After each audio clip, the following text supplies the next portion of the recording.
Bonsoir à tous et bienvenue dans votre journal agricole. Si vous nous rejoignez sur le Rural Bénin TV, à la une ce soir, la délégation conduite par le DG du Fonds national du développement agricole FNDA s'est rendue sur le site de la zone industrielle de Glodjibé pour s'enquérir du développement des infrastructures et unités de transformation des produits agricoles. Dans la journée du 22 mars, s'est tenue la foire commerciale des révélations. Cette initiative s'inscrit dans le cadre de Sarwewé 2024. Et puis dans le dossier, nous parlerons de l'Agence territoriale de développement agricole ATDA du pôle 7 qui vient d'importer au profit des producteurs d'alevin 160 000 laves de géniteurs. C'était ce lundi 25 mars 2024.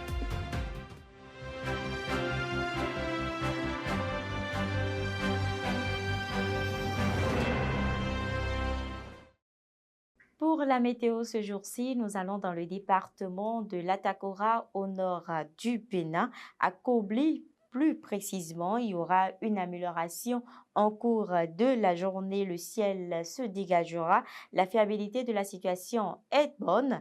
Les températures évolueront entre 28 et 40 degrés Celsius. Le soleil se lèvera à 6h56 et se couchera à 19h07. La durée du jour sera de 12h11. En bref, aujourd'hui, mercredi 27 mars, a démarré le sommet de l'entrepreneuriat au Bénin. Il s'agira de réunir les différents acteurs de l'écosystème entrepreneurial au Bénin, discuter autour des problématiques communes et informer largement la jeunesse béninoise des opportunités qui existent dans le pays au sein de l'écosystème. Ce sommet qui prendra fin le 30 mars prochain sera un creuset pour découvrir les opportunités et les défis des secteurs de l'agrobusiness, des énergies renouvelables et du numérique. Assister bien sûr à des panels de discussion avec des membres du gouvernement et des entrepreneurs à succès. Écouter les histoires inspirantes de jeunes entrepreneurs qui ont osé se lancer et qui ont réussi.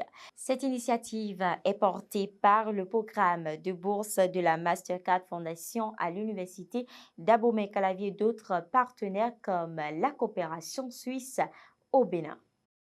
La Pâques est à nos portes, l'excitation monte et les préparatifs se multiplient. Les familles s'impatientent de se réunir pour célébrer dans la joie et la convivialité. C'est le temps des retrouvailles, des traditions chères au cœur et des moments précieux pour créer des souvenirs inoubliables. C'était le cas le 22 mars dernier à Kouyogbé où la foire commerciale des révélations organisée dans le cadre de Sarwewé 2024 a été lancée. Une équipe de Le Rural y était, suivant le compte rendu.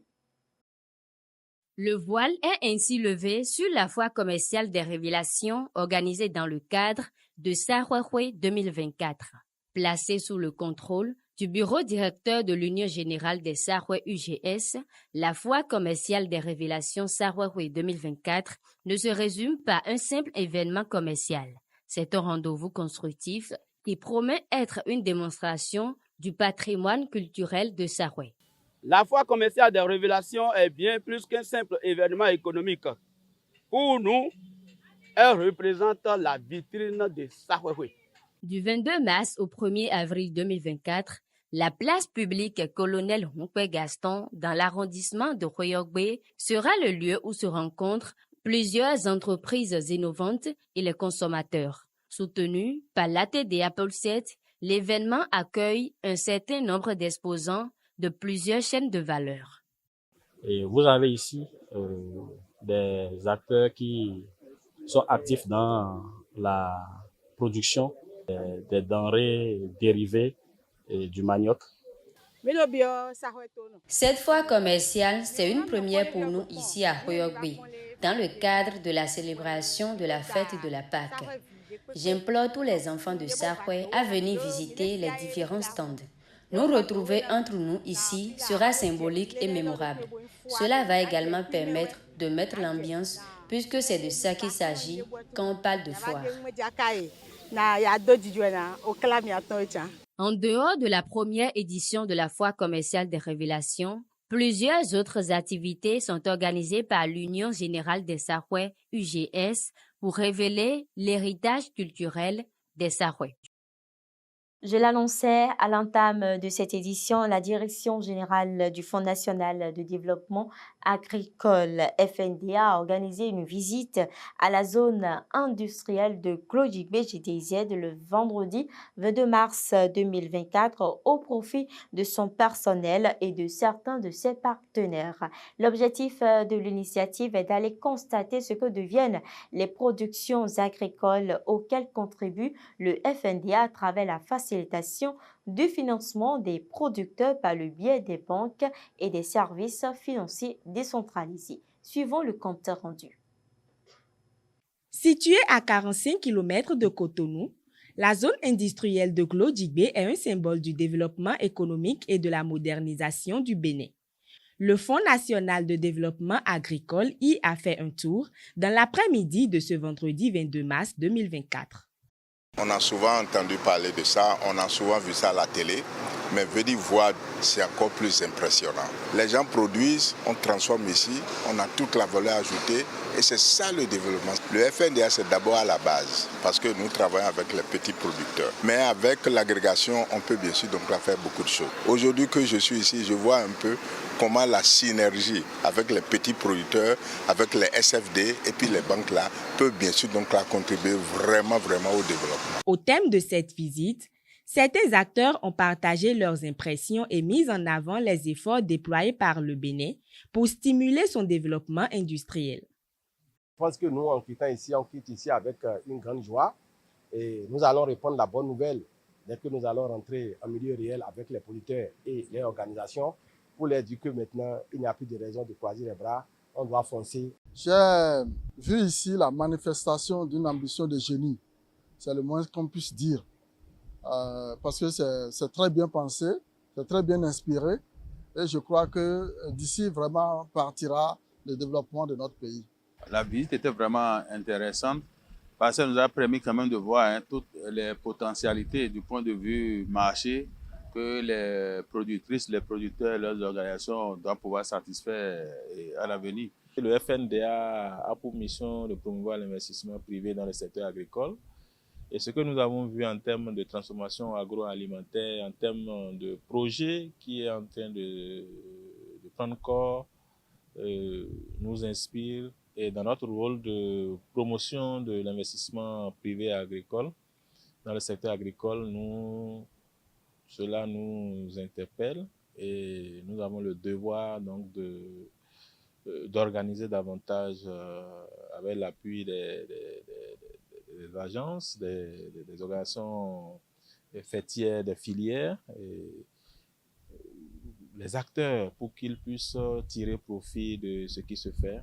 Cette visite de terrain à la zone industrielle de Glodjigbe, organisée par le FNDA, constitue une étape dans la promotion de cette zone industrielle.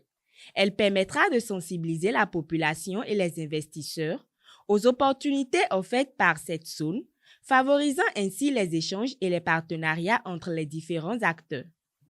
Dans le cadre de la commémoration de la Journée internationale de l'eau qui a eu lieu le vendredi 22 mars 2024 dernier, Flavien Idi Adovonou, spécialiste en management environnemental et qualité des eaux, rappelle les gestes écologiques pour améliorer la gestion des eaux douces. Suivons-le au micro de Watson Sama.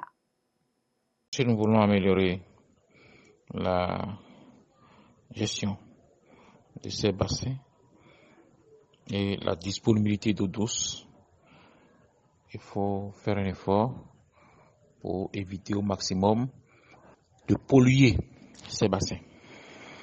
Donc, privilégier l'usage des engrais biologiques est une solution salutaire. Faire usage de pesticides bio serait aussi une solution salutaire, parce que nous n'allons pas contaminer ces ressources en eau douce. Il convient de noter que cette journée a été célébrée sous le thème « L'eau pour la paix ». Dossier du jour à présent, pour renforcer la chaîne de production des alevins de tilapia au Bénin, l'Agence territoriale de développement agricole ATDA du pôle 7 vient d'importer au profit des producteurs d'alevins 160 000 larves de géniteurs. Cette action s'inscrit dans le cadre du programme national de développement de la filière aquaculture. Le dossier du jour avec Cédric Bakpé. Le renforcement de la chaîne de production des alevins de tilapia au Bénin est l'une des priorités de l'Agence territoriale de développement agricole du pôle 7 dans la mise en œuvre du Programme national de développement de la filière aquaculture. Pour cela, Prosper Agossou Sabo et son équipe viennent de réceptionner 160 000 larves de géniteurs performants importées au profit des producteurs d'alevins au Bénin. Nous sommes là ce soir pour accueillir des larves de géniteurs de souches performantes de poissons d'élevage au Bénin, qui est une activité inscrite dans le cadre de la mise en œuvre du Programme national de développement de la filière aquaculture au Bénin, qui vise à renouveler la souche de semences aquacoles pour avoir des semences de qualité au profit des acteurs, afin d'améliorer la productivité au niveau de la filière. Pour dire que nous accueillons ce soir au total 160 000 larves de 2 souches.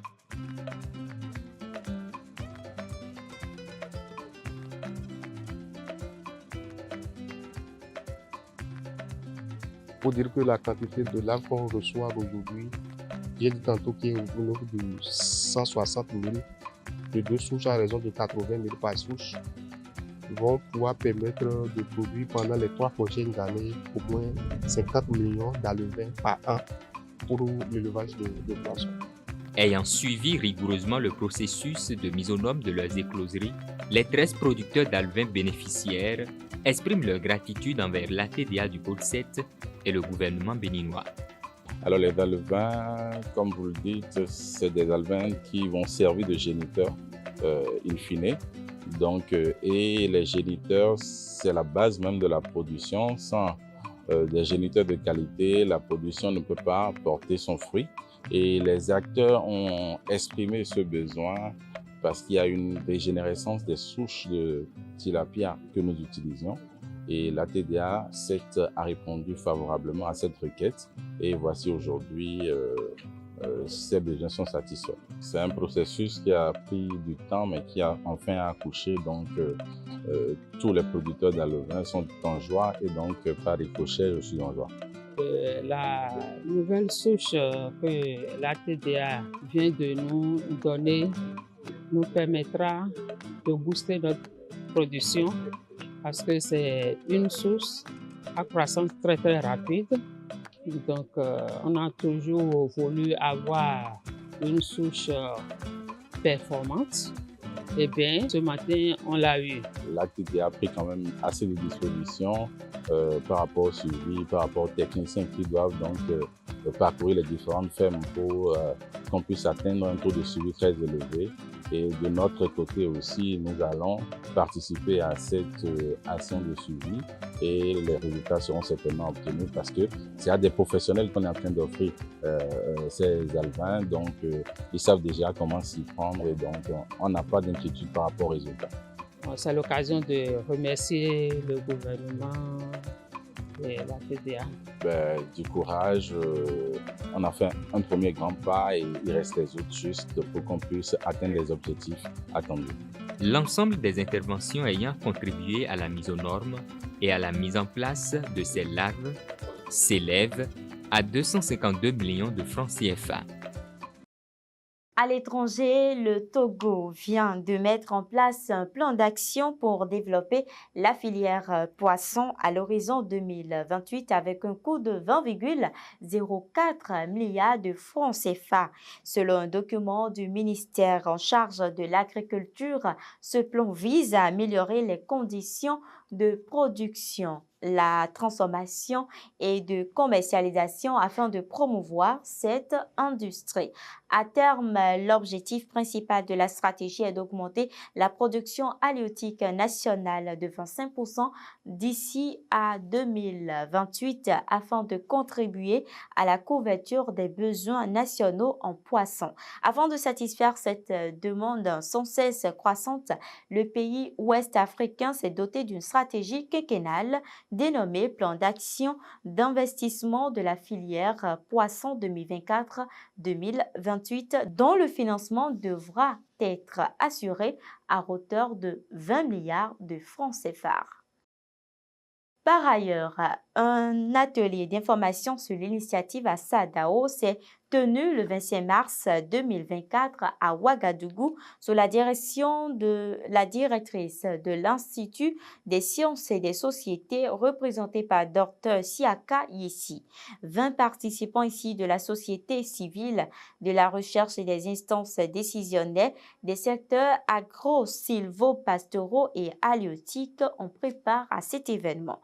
Les interactions et rétroactions des différents maillons des systèmes alimentaires en lien avec l'agroécologie suscitent encore de nombreuses interrogations, notamment sur leur capacité à contribuer aux objectifs de développement durable, notamment concernant. En effet, les interactions et rétroactions des différents maillons des systèmes alimentaires en lien avec l'agroécologie suscitent encore de nombreuses interrogations, notamment sur leur capacité à contribuer aux objectifs de développement durable, notamment concernant l'autonomisation des femmes, la sécurité alimentaire, la santé, la durabilité et l'inclusion économique. C'est dans ce contexte que le projet ASADAO, axé sur les études des coûts et bénéfices de l'agroécologie en Afrique de l'Ouest, a été lancé. C'est ainsi que prend fin ce journal. Merci de l'avoir suivi. Bonne soirée et à vendredi.